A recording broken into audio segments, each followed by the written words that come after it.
인사드리겠습니다. 임마누엘. 태풍도 올라오고 그래서 최대한 빨리 끝내도록 하겠습니다.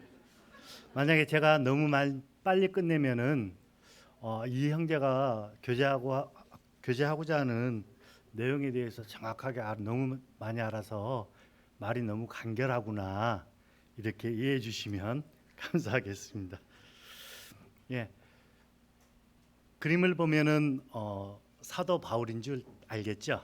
예, 촛불을 켜고 있는 어두운 곳에서 오늘 교재 말씀은 루터는 이 책에 대해서 기독교의 사랑에 대한 진수가 담긴 책이다 이렇게 말했고, 칼빈은 그리스도인의 겸손이 꽃처럼 피어나는 책이다. 우리가 옥중 서신서는 4가지가 있죠. 에베소서, 빌립보서, 골로새서, 빌레몬서. 아마 사랑에 담긴 책이니까 아무래도 빌레몬서가 아닐까. 예. 그래서 오늘 빌레몬서 나타나는 빌레몬서의 내용으로 교제를 하도록 하겠습니다.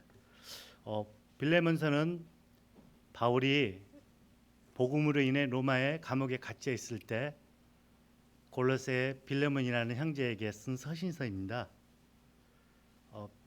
빌레몬서는 사도 바울이 쓰고 빌레몬을 수신자로 하고 있지만 그 주된 내용은 빌레몬의 종이었던 오네시모에 관한 그러한 이야기입니다.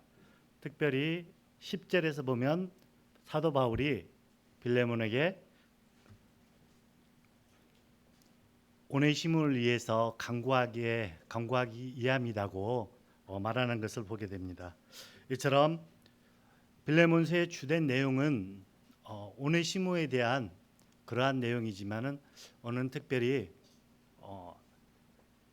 세 번째 교회를 세우는 가정 그 주제로 이야기를 나누고자 하다 보니까 빌레몬의 가정에 대한 교제를 나누도록 하겠습니다.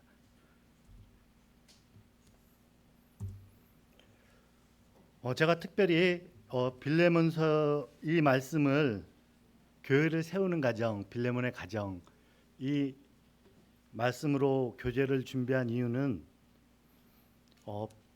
빌레몬의 가정이 우리가 바라는 그리고 또 우리가 모두 소망하는 그러한 교회를 세우는 가정의 모습을 보여주고 있고, 또한 교회는 이러한 가정을 필요로 하기 때문입니다. 오늘 본문 말씀은 빌레몬서 1장 1절부터 7절까지 말씀입니다. 교대로 교독하도록 하겠습니다. 먼저 형제님부터 하고 자매님하고 이렇게 교독하도록 하겠습니다.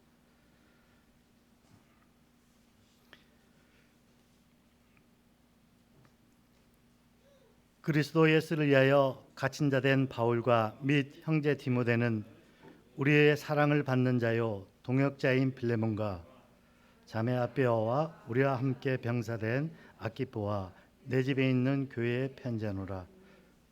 하나님이 우리 아버지 주 예수 그리스도로부터 은혜와 평강이 너에게 있을지어다. 내가 항상 내 하나님께 감사하고 기도할 때에 너를 말함은 주 예수와 및 모든 성도에 대한 내 사랑과 믿음이 있음을 드림이니라. 내 믿음의 교제가 우리 가운데 있는 선을 알게 하고 그리스도께 이르도록 역사하느니라. 형제여, 성도들의 마음이 너로 말미암아 평안함을 얻었으니 내가 너의 사랑으로 많은 기쁨과 위로를 받았노라. 1절부터 7절까지 보면 1절에서 3절까지는 빌레몬에 대한 사도 바울의 인사말이고 4절부터 7절까지는 빌레몬에 대한 사도 바울의 감사의 내용입니다. 4절부터 7절까지 그 내용을 보면서 빌레몬의 가정을 통해서 본 교회를 세우는 가정의 특징 세 꼭지를 한번 따봤는데요. 첫 번째는 온 가족이 주님의 일에 동역한다. 두 번째로 주님에 대한 믿음과 성도에 대한 사랑을 드러낸다. 그리고 마지막으로 세 번째, 연약한 성도를 향한 교제가 있다. 이렇게 소주제를 잡아가지고 교제를 하도록 하겠습니다. 우리가 특별히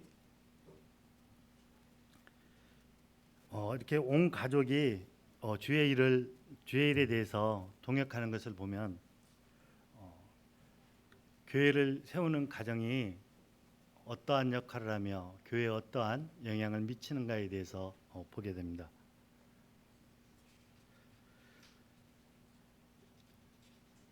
1절하고 2절 말씀인데요. 예수 그리스도를 위해 갇힌 자 된 사도 바울이 이제 빌레몬에게 안부의 인사말을 전하고 있습니다. 그런데 이 인사말 가운데 빌레몬뿐만 아니라 그의 아내로 추정되는 아비아와 아들로 추정되는 아키포, 그러니까 즉 모든 가족에 대해서 바울의 인사가 이렇게 전해지는 것을 보게 됩니다. 특별히 2절에 자매 아비아와 아키포를 통해서 빌레몬의 가족 구성이 어떻게 되어 있는가 유추할 수 있는 그러한 단서를 제공하고 있습니다. 먼저 빌레몬에 대해서, 가장인 빌레몬에 대해서 살펴보겠습니다. 사도 바울은 빌레몬에 대해서 우리의 사랑받는 자요 동역자라고 이렇게 말하고 있습니다.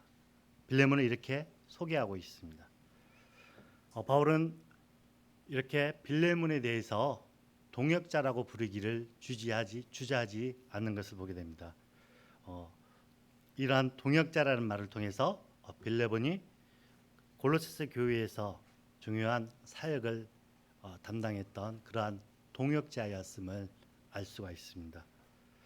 사도 바울은 그 동역자들을 소개할 때 특별하게 앞에 수식어를 붙이고 있습니다. 빌레몬처럼 우리의 사랑받는 자요 동역자 이렇게 붙이기도 하고, 또는 너무 많지만 제가 세 가지만 한번 뽑아봤습니다. 나와 함께 갇힌 자 된 아리스다고 마가 유도스, 또는 사랑을 받는 의사 누가와 또 데마가 너희에게 문안하느니라. 주 안에서 인정함을 받은 아벨라에게 문안하라. 이렇게 사도 바울은 자신의 동역자들을 소개하는 데 있어서 이러한 수식어를 붙이고 있는 것을 보게 됩니다. 사도 바울과 동역한 이들은 모두 복음의 사역을 위해서 수고한 그러한 사람들임을 우리가 알 수 있습니다. 이렇게 예에서 보듯이 우리 성도님들은 혹 이러한 예 중에서 성도님들의 이름 앞에 어떠한 수식어가 붙기를 소망하고 있습니까? 혹시 1번에 나와 함께 갇힌 자 된 이런 수식어를 사모하고 있지 않습니까? 저는 이 세 개 중에서 세 번째 주 안에서 인정함을 받는 이게 제 마음에 가장 드리겠습니다. 이렇게 예에서 보듯이 동역은 다양하게 나타나는 것을 보게 됩니다. 특별히 말씀을 보면 성경에서 고린도전서 12장 6절 7절에서 이렇게 말하고 있습니다. 또 사역은 여러 가지나 모든 것을 모든 사람 가운데서 이루시는 하나님은 같으니 각 사람에게 성령을 나타내심은 유익하게 하려 하심이라.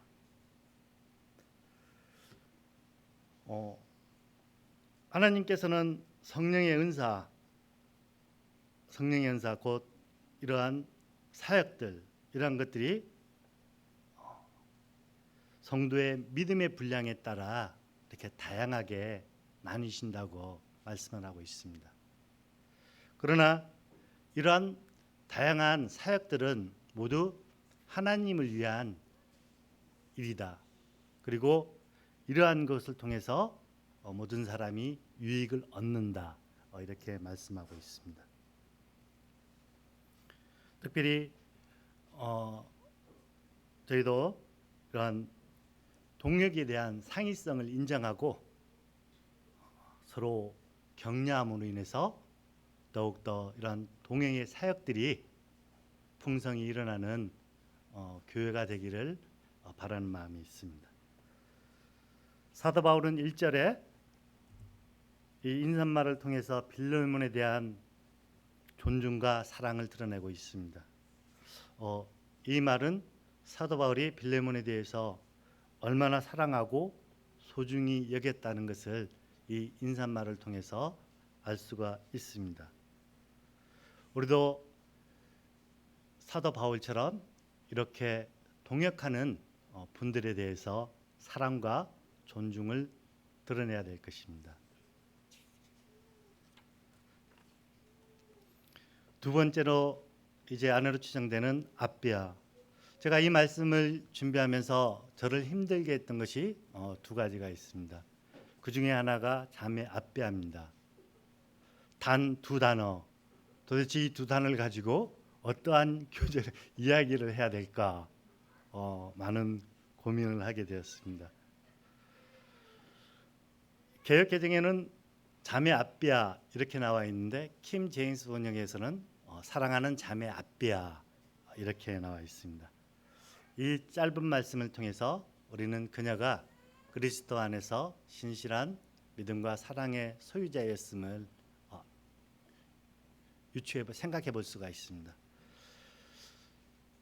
사랑하는 자매 아비아. 그러면 혹시 성경에서 혹시 이러한 표현이 있을까 한번 찾아봤는데 로마서 16장 보면 사도 바울과 동역하는 그러한 동역자들에게 대해서 로마 교회에 문안을 하라고 이렇게 소개하는 부분이 나옵니다.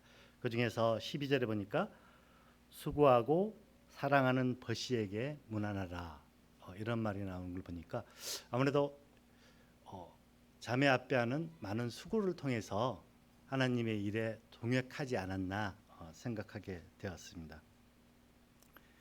그녀는 남편이 동역자가 되도록 아마 내주했을 것입니다. 그렇기 때문에 빌레몬이 골로새서에서 이렇게 훌륭한 사역을 할 수 있었습니다.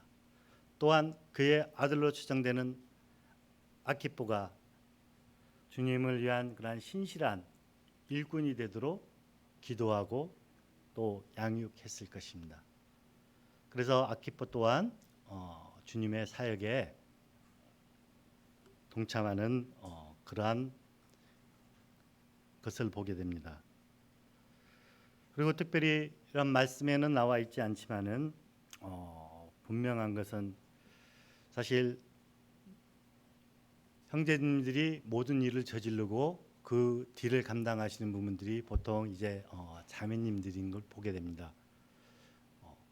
사랑이 넘쳐서 성도의 교제를 하고 싶다고 예를 들어서 집으로 초대를 하면 형제는 초대로 끝나지만은 그 뒷감당은 수고 그런 것들은 다 자매님들이 하게 되는 것을 보면서 이 아비아 또한 남편이 하지 못했던 그러한 부분을 수고로 동역하지 않았나 그리고 그러한 부분을 있어서 섬기는 역할을 하지 않았나 생각해보며 또한 우리가 짐작할 수 있습니다. 그리고 아들로 추정되는 아키포. 그래도 아키포는 자매 아비아보다는 좀 낫습니다. 왜냐하면 우리와 함께 된 병사 이 문구가 또 있고 골로새서 4장 17절에 보면은 아키포에게 이르되 주 안에서 받은 직분을 삼가 이루라 이렇게 두 부분에 대해서 아키포에 대해서 말이 나와서 자매 아비아에 비해서는 훨씬 좀 더 수월했습니다. 이 말씀을 통해서 보면 아키포는 골로새서 교회에서 아버지 빌레몬을 도와 주의 사역을 함께 동역했던 그러한 사람이었음을 알 수가 있습니다. 또 특별히 아키포에게 붙은 함께 병사된 군사 함께 병사된 이러한 표현은 성경에 보니까 빌립보 교회에 있던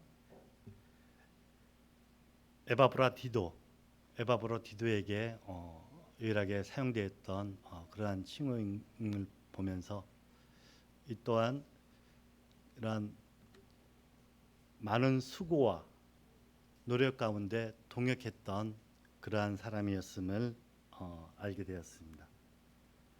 특별히 이 1절, 2절의 말씀을 통해서 우리는 그리스도인들이 그리고 그 가정의 구성원들이 우리 주님 안에서 어떻게 교회를 섬겨야 하는가에 대해서 그러한 모델을 우리에게 제시해 주고 있습니다. 가정의 가장인 남편은 성도들을 사랑하고 또 교회에서 주님을 섬기는 그러한 동역의 역할을 해야 되고, 또 아내는 그러한 남편을 도와서 신실한 내조자로서의 역할, 그리고 자녀는 함께 된 그리스도의 병사로서 헌신된 삶을 통해서 함께 동역하는 그러한 역할을 함을 봅니다. 이 말을 종합적으로 다시 한번 정리해 보면은 이렇습니다. 빌레몬의 가족은 사랑을 받고 동역자이며 병사임을 알 수가 있습니다. 우리는 이 빌레몬의 새 가족을 통해서 동역은 혼자 하는 것이 아니라 함께 한다는 그러한 사실을 알 수가 있습니다.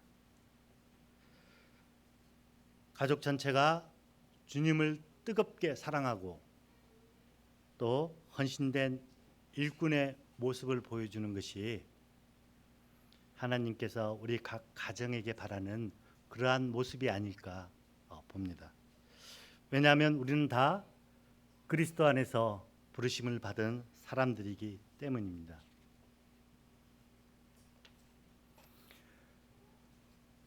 제가 교회를 세우는 가정이란 주제로 말씀을 준비하면서 특별히 바울의 최고 동역자 가정이었던 브루스길라와 아굴라를 생각해 보게 되었습니다. 브루스길라와 아굴라는 로마서 16장 3, 4절에 로마 교회의 문안하는 인사 중에서 가장 먼저 등장하는 그러한 동역자들이었습니다. 너희는 그리스도 예수 안에서 나와 동역자인 브리스가와 아굴라에게 문안하라. 그들은 내 목숨을 위하여 자기들의 목숨까지도 내놓았나니 나뿐 아니라 이방인의 모든 교회도 그들에게 감사하느니라. 바울은 브루스길라와 아길라 부부를 로마 교회에 이렇게 소개하고 있습니다.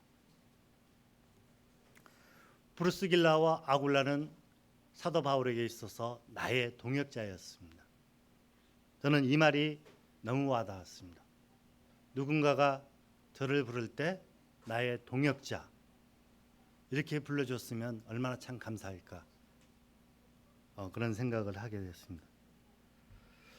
사도 바울은 이들의 이름을 로마의 교회에 있는 성도 중에서 특별히 기억되고 또 문안하고자 하는 사람들의 맨 위에 올려놓게 되는 것을 보면서, 또한 브리스길라라는 그러한 이름 대신에 브리스가라는 애칭을 통해서 그러한 브리스가에 대한 그런 친근함을 드러내고 있는 것을 보게 됩니다. 주의 종 사도 바울에게 있어서 이들 부부의 동역은 목숨을 건 헌신이었습니다. 이 부분은 사도 바울의 동역을 위해서 그들의 모든 것을 내놓게 되는 것을 봅니다. 사실 교회를 세우는 가정, 이 말씀을 교제를 준비하면서 브루스길라와 아굴라에 대해서 교제를 나누고자 하는 마음이 있었습니다. 그러나 목숨을 건 헌신, 이 부분에서 제가 감당하지 못할 그러한 것을 느꼈기 때문에 빌레몬의 가정을 통해서 교회를 세우는 가정에 대해서 교제를 준비하게 되었습니다. 사도 바울의 최고 동역자인 이 브루스길라와 아굴라는 빌립보서 2장 이전의 말씀처럼 마음을 같이하여 같은 사랑을 가지고 뜻을 합하여 또 한 마음을 품어 부부로서 또 동역자로서 언제나 하나됨으로써 주님께 영광을 돌린 그러한 부부였음을 보게 됩니다. 우리가 궁극적으로는 우리의 목표가 이 브루스길라와 아굴라의 부부처럼 동역했던 그러한 동역이 아닐까 묵상해 보게 되었습니다. 두 번째로 주님에 대한 믿음과 성도에 대한 사랑이 드러난다. 4절하고 5절 보니까 내가 항상 내 하나님께 감사하고 기도할 때 너를 말하면 주 예수와 모든 성도에 대한 내 사랑과 믿음이 있음을 들음이니라. 4절에서 사도 바울은 기도를 하면서 빌레몬에 인해서 이렇게 하나님께 감사를 드리게 됩니다. 그 감사의 이유는 5절에 그 두 가지 이유인데, 하나는 예수님에 대한 믿음이 있었기 때문입니다. 그리고 나머지 하나는 성도에 대한 사랑이 있었기 때문입니다. 5절에 특별히 예수와 모든 성도에 대한 내 믿음과 사랑과 믿음, 이 말씀은 우리가 모두 듣고 싶어하는 그러한 말씀이 아닌가 생각합니다. 누구나 듣고 싶어하지만 들을 수 없는 이 말을 빌레몬은 사도 바울로부터 사랑과 믿음의 사람이라는 그러한 칭찬을 듣게 됩니다. 이 말씀을 통해서, 이 오전의 말씀을 통해서 빌레몬이 어떠한 사람인가를 우리는 알 수가 있습니다. 하나님과의 수직적인 관계, 그리고 성도 간의 그런 수평적인 관계, 이 두 관계에 있어서 모두 아름다움을 가지고 있는 그러한 사람이었음을 알 수가 있습니다. 이 말씀을 통해서 빌레몬은 참된 신앙인이요 또한 균형 잡힌 신앙인의 모습을 우리에게 보여주고 있습니다. 이처럼 우리 또한 하나님과의 그런 수직적인 관계, 그리고 성도들과의 그런 수평적인 관계, 이런 균형 잡힌 빌레몬의 신앙을 사모하고 또 우리가 가질 수 있기를 간절히 바라는 마음이 있어야 할 것을 보게 됩니다. 사도 바울은 일반적으로 이런 믿음과 사랑의 이야기를 하게 될 때 믿음이 먼저 나오고 그 뒤에 사랑이 나옵니다. 예로 에베소서 보면 이로 말미암아 주 예수 안에서 너희 믿음과 모든 성도를 향한 사랑을 나도 듣고, 또 골로새서 1장 4절에서 이는 그리스도 예수 안에 너희의 믿음과 모든 성도에 대한 사랑을 들었습니다. 이렇게 사도 바울의 서신서를 보면 믿음이 먼저 나오고 그 뒤에 사랑이 나옵니다. 그러나 특별히 이 빌레몬서에서는 사랑이 먼저 나오고 믿음이 그 뒤에 나오는 것을 봅니다.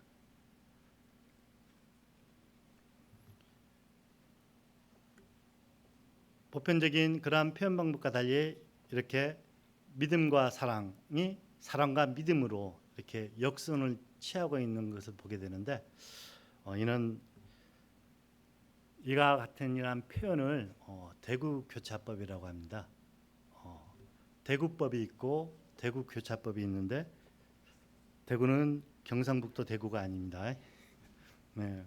대구는 비슷한 문장의 구조를 짝지어 표현하거나 또는 효과적으로 나타내기 위한 그러한 문장의 수법입니다.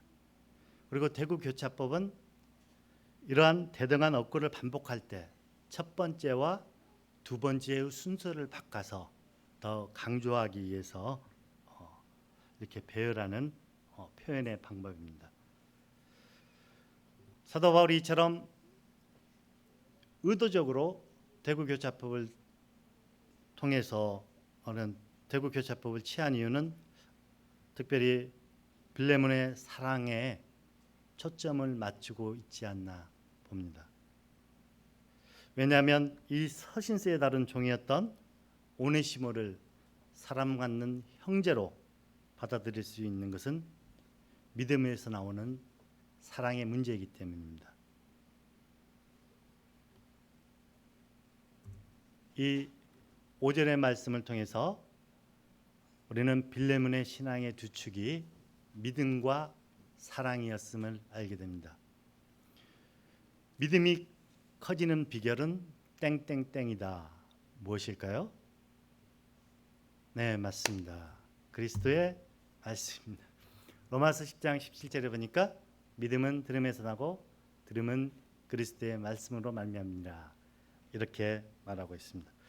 바울은 이러한 믿음이 인간의 노력에 의해서 되는 것이 아니라 그리스도의 복음으로 복음에 근거한다고 로마서 10장 17절을 통해서 우리에게 알려주고 있습니다. 사랑은 무엇으로 연결될까요? 예, 맞습니다. 수고입니다. 데살로니가전서 1장 3절을 보니까 너희 믿음의 역사와 사랑의 수고와 우리 주 예수 그리스도에 대한 소망의 인내를 우리 하나님 아버지 앞에서 끊임없이 기억함이니 이렇게 말하고 있습니다. 사랑은 항상 이렇게 수고가 따르게 되는 것을 보게 됩니다. 그리고 수고는 희생을 동반합니다. 우리가 조금 더 수고스럽고 조금 더 희생을 했을 때 나에게 나타나는 그러한 사랑은 더욱더 커질 것입니다. 그리고 수고와 이런 희생을 한다는 것은 입에서만 맴도는 그러한 말이 아니라 실질적인 행위를 동반하고 있음을 알게 됩니다. 그런데 말입니다. 왜 자매님들은 형제님들한테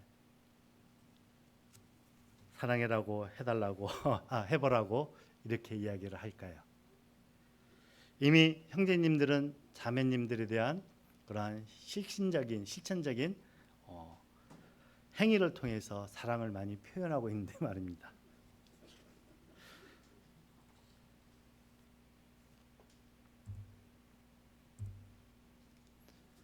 세 번째로 교회를 세우는 가정의 특징은 연약한 성도를 향한 교제가 있다는 것입니다.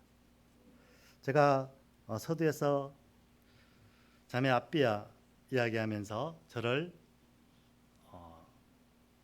힘들게 했던 부분이 두 가지가 있는데 그 중에 하나는 자매 아비야, 그리고 두 번째가 이 6절의 말씀입니다. 이로써 내 믿음의 교제가 우리 가운데 있는 선을 알게 하고 그리스도께 이르도록 역사하느니라. 제가 처음에는 이 말씀을 보면서 빌레몬에 대한 믿음의 교제가 선을 알게 하고 그리스도께 이르도록 역사하느니라. 처음에는 이렇게 이해를 했었습니다. 그리고 그렇게 또 말씀 교제를 준비했습니다. 그러다 보니까 좀 말이 조금 이상한 거예요, 제 생각에. 예. 그래서 좀 더 보고 하다 보니까 많은 시간을 이 6절에 대해서 생각해 보는 시간을 가졌는데 이 믿음의 교제는 분명 빌레몬에 대한 이야기입니다. 그러나 선을 알게 하고 그리스도께 이르도록 역사하느니라, 이 말씀은 사도 바울의 바람이 들어가 있는 것을 보게 됩니다. 이 말을 직역하면 내 믿음의 교제가 우리 안에 있는 모든 선에 대한 지식에 의하여 그리스도를 향하여 역사하도록 이렇게 우리가 직역할 수가 있습니다. 우리는 여기서 세 가지를 보게 됩니다. 교제에 대한 거, 그리고 선에 대한 거, 그리고 그 뒤에 알게 하는 것. 교제는 우리가 두 가지로 해석할 수 있습니다. 하나는 믿음을 통한 하나님과의 교제, 그리고 다른 하나는 믿음에서 나오는 성도를 향한 자비로운 그러한 행위. 여기서 말하는 믿음의 교제는 후자, 즉 믿음에서 나오는 성도를 향한 자비로운 행위, 그러한 의미를 가지고 있습니다. 선은 성령으로부터 성도들에게 부여된 복음의 진리에 관한 모든 것을 가리킵니다. 즉 선은 예수 그리스도께서 이 세상에 오셔가지고 우리를 구원하시기에 행한 모든 구속 사역을 구속의 일을 선이라고 합니다. 그리고 알게 하고는 헬라어 엔 에피코노세이, 이 문자적으로 보면은 지식 안에서 또는 지식으로서, 지식을 통하여 이러한 의미를 가지고 있습니다. 이 세 가지를 알았을 때 이 6절을 비로소 이해하게 됩니다. 사도 바울은 빌레몬의 성도를 향한 교제를 칭찬하고 있습니다. 이러한 빌레몬의 믿음의 교제는 그리스도로부터 나온다고 말합니다. 그리고 이러한 믿음의 교제는 그리스도의 사랑을 받은, 그리고 사랑을 경험한 사람만이 성도들과 교제를 통해서 성도들을 섬길 수 있는 것입니다. 그러면 내 믿음의 교제가 선을 알게하고 그리스도께 이르도록 역사하냐, 왜 이 이야기를 사도 바울이 꺼냈을까 궁금하게 생각해 보게 되었습니다. 결론은 사도 바울의 빌레몬의 종이었던 오네시모와 연관되어 있는 그러한 구절임을 보게 됩니다. 사도 바울은 빌레몬에게 한 가지를 더 행해 주기를 위해서 기도를 했습니다. 그것은 이 교제는 죄인을 용서해 주는 그러한 교제인 것입니다. 이 용서 역시 복음의 진리를 깨닫고 경험한 그러한 사람만이 행할 수 있는 행동입니다. 요한일서 3장 14절에 보니까 우리가 형제를 사랑함으로 사망에서 옮겨 생명으로 들어간 줄 알거니와 사랑치 아니한 자는 사망 안에 거하느니라. 이러한 교제를 가능하게 했던 것은 그리스도의 복음이었음을 알게 됩니다. 성경은 하나님을 향한 사랑과 믿음이 삶으로 나타나는 것 중에서 가장 큰 열매가 바로 성도들을 향한 사랑임을 우리에게 말씀하고 있습니다. 다시 이 6절을 종합해서 정리해 보면, 바울은 빌레몬이 깨달은 진리대로 하나님을 배반하고 죄의 노예가 되었던 자신이 하나님의 은혜로 말미암아 용서를 받고 구원을 얻었다는 그러한 사실을 깊이 인식하면서 이러한 아름다운 교제와 용서의 손을 도망친 그의 종이었던 오네시모에게 내밀기를 간절히 원하고 있음을 봅니다. 그리고 이러한 믿음의 아름다운 교제는 진정 그리스도 안에서 하나님의 선을 드러내는 그러한 일임을 빌레몬에게 말하고 있는 것입니다. 갈라디아서 6장 10절에 보니까 그러므로 우리는 기회 있는 대로 모든 이에게 착한 일을 하되 더욱 믿음의 가정들에게 할지니라. 여기서 봐야 될 것은 기회 있는 대로, 그다음에 착한 일, 믿음의 가정, 이 세 부분입니다. 기회 있는 대로, 이것은 우리가 살아가면서 우리의 인생 생애 가운데 기회가 제한되어 있음을 우리에게 말하고 있습니다. 착한 일은 헬라어 아가도는 착한 일에 대한 일의 헬라어 아가도는 일방적으로 베푸는 사랑, 즉 주님의 그러한 사랑을 의미하고 있습니다. 사도 바울은 성도들이 이웃보다 더 긴밀하기 때문에 우리 믿는 자들에게 특별히 더 잘해주라고 이야기하고 있습니다. 우리는 기회가 많을 것 같지만 결코 많지 않습니다. 그렇기 때문에 특별히 우리 주위를 돌아보고 이웃보다 더 긴밀한 우리 성도님들에 대해 더 잘해주고 사랑을 베풀어야 하는 것이 그리스도의 복음의 진리를 경험한 우리의 사명이지 않을까 생각합니다.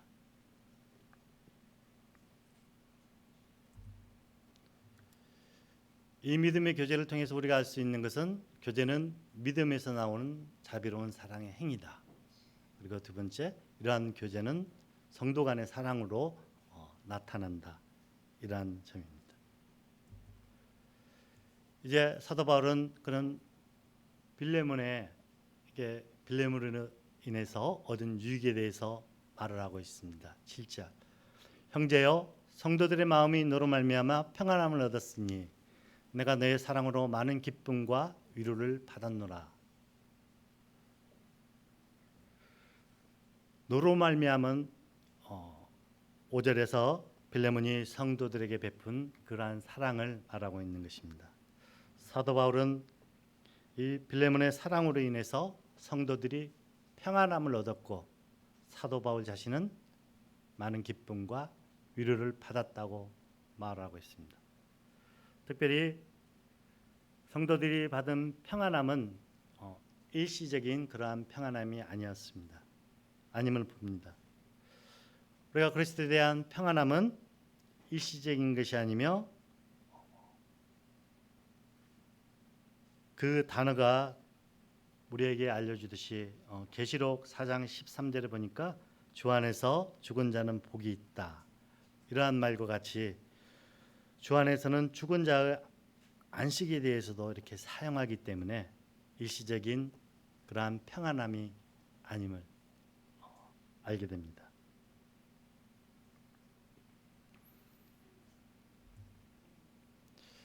저는 이 빌레몬의 가정을 보면서 빌레몬처럼 교회를 세우는 가정을 어떻게 만들 수 있을까 묵상하게 되었습니다. 각각 생각하는 성도님들 간에 생각하는 방식은 차이가 있을 것입니다. 그러나 저는 단순한 삶, 교회를 세우는 가정을 위한 담대한 도전이라고 한번 제 나름대로 정리를 해보았습니다.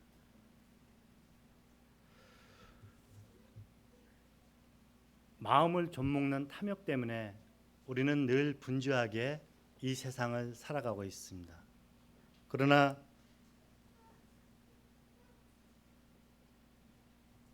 이러한 분주함, 즉 먹을 거, 입을 거, 자녀에 대한 교육 또는 자녀의 결혼 문제, 그리고 노후에 대한 그러한 모든 일들이 우리를 분주하게 살아가게 만들지만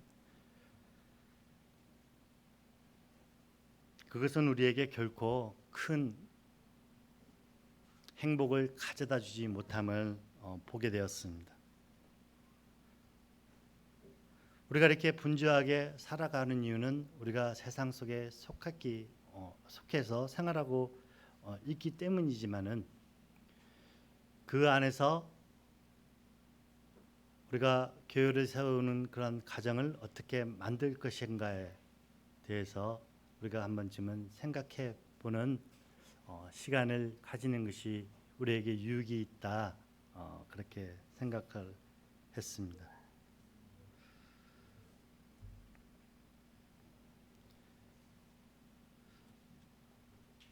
사도 바울은 디모데전서 6장 8절에서 먹을 것과 입을 것이 있은즉 족한 줄로 알라, 이렇게 말했습니다.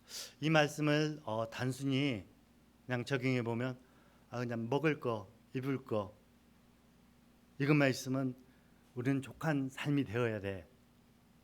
다들 알았지? 이렇게 말할 수도 있습니다. 그러나 사도 바울이 원했던 내면의 말은 그러한 일차원적인 그런 말이 아니었습니다. 사도 바울이 여기서 강조하고 있는 것은 어느 것에 더 관심을 가지고 생활해야 하느냐 하는 점이었습니다. 즉 최소한의 먹을 것과 입을 것만 취하라는 그러한 말의 의미가 아니라 하나님 나라와 그의 의에 대해서 더 큰 관심을 가져라. 이러한 의미에서 이 말씀을 하는 것을 봅니다. 이러한 단순한 삶은 하나님만을 바라보는 그러한 단순한 마음에서부터 시작되는 것입니다. 우리가 단순한 삶을 선택하게 될 때 하나님께서 허락하시는 만족하신 그러한 삶을 우리는 영위할 수가 있습니다. 단순한 삶을 산 예로서 우리는 사도 바울을 들 수가 있습니다. 그는 빌립보서 4장 11절에서 어떠한 형편이든지 나는 자족하기를 배웠느니라고 말씀하고 있습니다. 바울은 비록 자신이 공경에 처해 있지만은 이러한 사실은 분명하지만은 그러나 이러한 어려움으로부터 벗어나는 것이 내 주된 관심사가 아니다라고 이렇게 말씀하고 있습니다.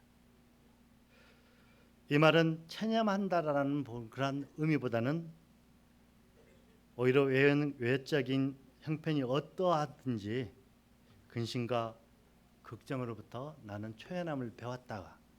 이러한 의미를 가지고 있습니다. 즉 사도 바울은 그리스도로 말미암아 은혜와 평강을 덧입고 있으므로 외적인 이러한 초연한 외적인 여건에 초연하게 자족할 수 있었던 것입니다. 이 자족의 비밀에 대해서 빌립보서 1장 21절에서는 그리스도로 말미암은 것이라고 말씀하고 있습니다. 이는 내게 사는 것이 그리스도니 죽는 것도 유익하다. 이 말씀은 그리스도를 위한 삶이 아니라 삶 자체가 그리스도라는 그러한 의미로서 그리스도와 내가 연합되어서 하나가 되었음을 암시하는 그러한 말씀입니다. 우리가 그렇게 바울처럼 그러한 단순한 삶을 살지 못하는 이유는 저는 우리가 현실을 살면서 어떤 것이 더 유익한지 이러한 것에 대해서 고려하기보다는 내가 이것을 선택함으로써 내가 포기해야 하는 것들이 너무 크기 때문에 이러한 단순한 삶을 살지 못할까 생각해 봅니다. 우리는 이러한 것을 통해서 경제학적 용어로 매몰 비용이라고 합니다. 이 매몰 비용 때문에 우리는 더 유익한 그러한 삶을 살지 못하게 될 수도 있습니다. 예를 들어서 믿음과 그리스도의 일과 세상의 일 이러한 일 가운데서 우리가 말씀으로 배우기는 그리스도의 일에 대해서 마음을 가지고 뜻을 다해서 행해야 된다 이렇게 하고 있지만은 나의 마음은 세상의 일에 가 있을 수 있다는 것입니다. 특별히 이러한 매몰 비용, 즉 내가 승진을 하기 위해서 승진 정말 중요한 것입니다. 그동안 예를 들어서 들인 시간이 얼마인데 나는 이것을 포기할 수가 없어. 조금만 더 하자. 이러한 생각들이 매몰 비용이 되라고 할 수 있습니다. 또한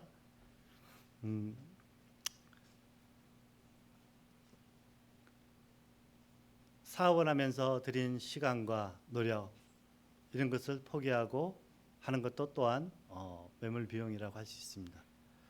이러한 매몰 비용이 내 신앙보다 컸을 때는 내 신앙의 믿음이 약해지는 것을 보게 됩니다. 이러한 매몰 비용보다 내 신앙의 믿음이 더 컸을 때는 우리가 주님 안에서 더 큰 쓰임을 받는 그러한 사람이 되는 것을 봅니다.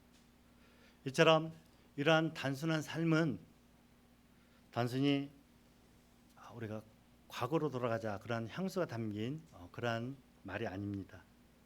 이는 실천 가능한 의미 있는 우리의 미래의 신앙을 구축하는 데 필요한 삶을 저는 생각해 보았습니다. 이것은 어디까지나 제 생각이고 우리 성도님들의 생각은 다를 수 있다는 것을 알려드립니다. 제가 이 빌레몬의 가정을 보면서 두 가지를 생각하게 되었는데, 하나는 어떻게 하면 교회를 세울 수 있는 가정이 되는가, 그리고 다른 하나는 세상에서 풍족한 삶을 누리기보다는 주님 안에서 어떻게 하면 더 풍족한 삶을 누릴 수 있는 가정을 만드느냐 하는 것이었습니다. 결코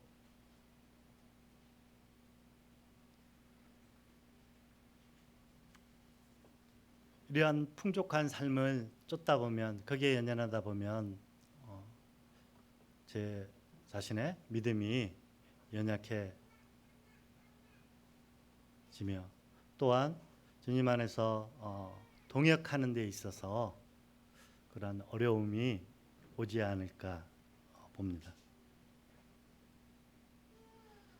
오늘은 이처럼 이렇게 빌레몬의 가정을 보면서 이 두 가지를 제 나름대로 교제를 준비하면서 생각해 보았습니다.